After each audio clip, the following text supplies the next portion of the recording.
আপনার বয়স 50-এর বেশি হলে আপনি সম্প্রতি ন্যাশনাল বাউল স্ক্রিনিং প্রোগ্রাম থেকে একটি এফআইটি টেস্ট সম্পন্ন করার জন্য একটি আমন্ত্রণ পেয়ে থাকতে পারেন।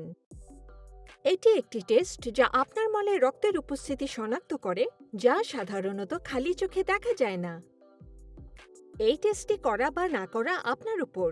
যেহেতু এটি দ্রুত ও সহজ এবং অন্ত্রে ক্যান্সারের কারণে আপনার মৃত্যুর ঝুঁকি অন্তত 25% কম করে, তাই আমরা আপনাকে এই টেস্টটি করতে উৎসাহিত করি।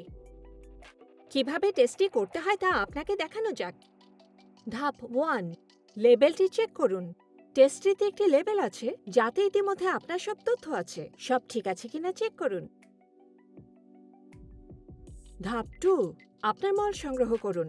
আপনার মলটি টয়লেটে জল স্পর্শ করার আগে সংগ্রহ করতে হবে। সংগ্রহ করার কিছু উপায় এখানে দেয়া হলো। টয়লেটের ঢাকনার উপর ক্লিন ফিল্ম রেখে দেয়া, আঙ্গুরের কার্টন বা একটি টেক অ্যাওয়ে পাত্রের মতো পরিষ্কার খালি পাত্র ব্যবহার করা, আপনার হাতে কয়েকটি ভাঁজ করা টয়লেট পেপার রাখা, অথবা আপনার হাতে একটি প্লাস্টিক ব্যাগ বা গ্লাভ রাখা।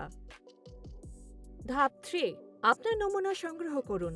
নমুনা টিউবটির ঢাকনাটি ঘড়ি কাঁটার উল্টো দিকে ঘুরিয়ে খুলুন। স্টিকটি সরান এবং স্টিকটির প্রান্তভাগ মল বরাবর ঘষুন। আপনাকে সামান্য পরিমাণ নিতে হবে। ধাপ 4, আপনার নমুনা প্যাক করুন। নমুনাটি সংগ্রহ করা হয়ে গেলে নমুনার স্টিকটি আবার টিউবের মধ্যে রেখে দিন। টিউবটি ঠিকমতো বন্ধ হলে একটি ক্লিক শব্দ হবে। এই টিউবটি প্রদত্ত প্লাস্টিক ব্যাগে রাখুন। ধাপ 5, আপনার হাত ধুয়ে নিন। ধাপ 6, নমুনাটি ডাকযোগে পাঠান। সবশেষে আপনার ব্যাগটি প্রিপেড এনভেলপে ভরে ডাকযোগে পাঠিয়ে দিন। ব্যাস, আপনার কাজ শেষ। 2 সপ্তাহের মধ্যে আপনার ফলাফল সহ আপনি একটি চিঠি পাবেন।